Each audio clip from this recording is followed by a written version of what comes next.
The Gift is Lee Young Lee recounting two different intimate moments that take place in the sort of quiet times at home, where from reading the poem we can infer that the setting takes place nowhere special than a living room or in their home, but at two different time periods. He uses appreciative diction and language of his father and other family members to continue a theme of hope, kindness, and familial love, but at the same time recognizes that there's to some extent a permanence of fear, but that fear is always being overcome by that hope that was mentioned above. So starting with the first stanza, the first couple lines of the poem begin to describe what his father did to him in sort of helping him remove a splinter from his palm, starting with the language and diction that he uses to describe the father, such as a low voice or a lovely face, indicates that he's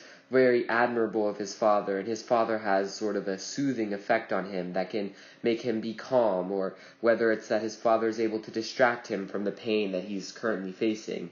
Moving to the next two lines, you see that Lee Young Lee says that this splinter, he thought that he would die from it. This sort of shows the fear that exists within all of us. He, as a young child, thought that something as small as a splinter is able to kill him, and that sort of instills the idea that there is this potential fear that is constant. Now, moving to the next stanza, number 2, when he says that he cannot remember the story, the tale, which is that he can't remember the story that his father used to distract him, but what he does remember is sort of the message of the story and sort of the kindness that his father instilled within him, this sort of love that was so important. We then sort of have further descriptions of his father and specifically his voice, a well of dark water, a prayer, indicating that it's calm or that he's being elevated to almost a godlike level in terms of his soothing abilities. Moving into the next couple of lines, we see that sort of admiration and appreciation continuing with tenderness in terms of its such a nice description of how his father is. And then we sort of see two contrasting the last 4 lines of stanza 2, I think, are sort of two aspects of fatherly love. We see the 2 measures of tenderness that he laid against my face. I think that that's showing how a father is, that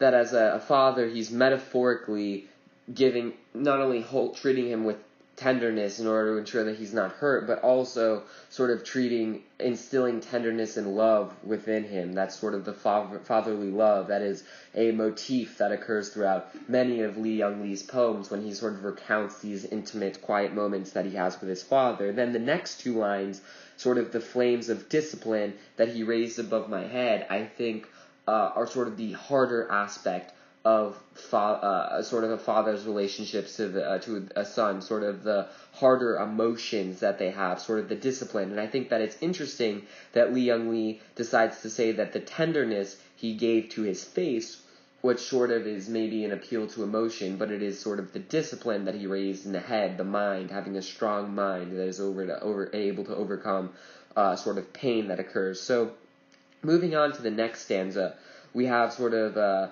beginning to see a time change. So had you entered that afternoon, you would have saw a man planting. Now, I think that the diction of planting is extremely important because not only is he giving him the splinter, but he's planting an idea within Lee Young Lee, sort of the potentiality that exists within giving and kindness and healing that he's sort of instilling within his mind, within his soul. Then I think that the way that he sort of describes the splinter is incredibly interesting, sort of a silver tear or a tiny flame. Maybe it's potentially able to ignite something within him, that love and admiration that he shows for his family. Now, the next 3 lines I think are brilliant sort of transition to the sort of follow-up of the gift. I think it's a sort of brilliant transition to the gift that he's now sort of giving to his wife. Then moving on to the 4th stanza, we see him, this is when he's talking about the encounter that he has with his wife. So he says, look. And I think that that's maybe a command term. Maybe he's talking to someone. Maybe he's talking specifically to his dad, talking about how he is thankful for the lessons that he instilled with him, and he's sort of passing down the importance of kindness and giving to others. And sort of the rhetoric of she feels no pain, I think, is that it mirrors a tenderness that his father had given to him. We see another command term, watch, as I lift this splinter out, as if he's sort of reenacting basically what his father did. So then the rest of this stanza here, the next couple of lines, sort of talk about how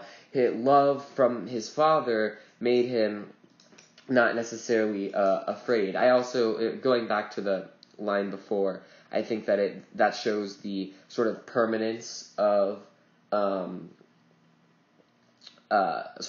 of fear or worry or death, but the ability to overcome that with life. Then the next couple of lines, when he says, I was 7 when my father took my hand like this, and he did not hold the shard that would bury me like a little assassin. I think that it's showing how the love from his father is what specifically made it so that he was not afraid. It made it so that he was able to overcome his fears, and specifically it made it so it sort of changed the way that he sort of thought about things like this. I think that "or going deep for my heart" is an interesting sort of phrasing of it. It's a very interesting metaphor of sort of how people think when metal gets stuck inside them, it'll into their bloodstream, it'll go into their heart, and it's very sort of similar here in terms of the splinter going in.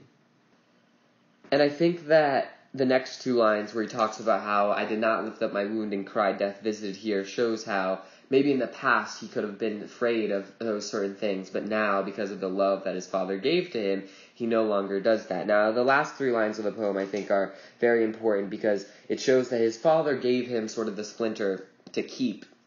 But I think that this operates on 2 levels. There's the physical level of the splinter being physically given to him, and then the second level is sort of the healing that occurred within him and sort of the knowledge that his father passed on to him. I think it ends with I kissed my father to show sort of the importance of that love that had been given to him. I think that my sort of takeaway from the poem is very similar to the authorial intentions that Li Youngli has, which is to give sort of a depiction of the importance of familial love, which is immediately how I am sort of struck when I read this poem, the importance of love through families and how that can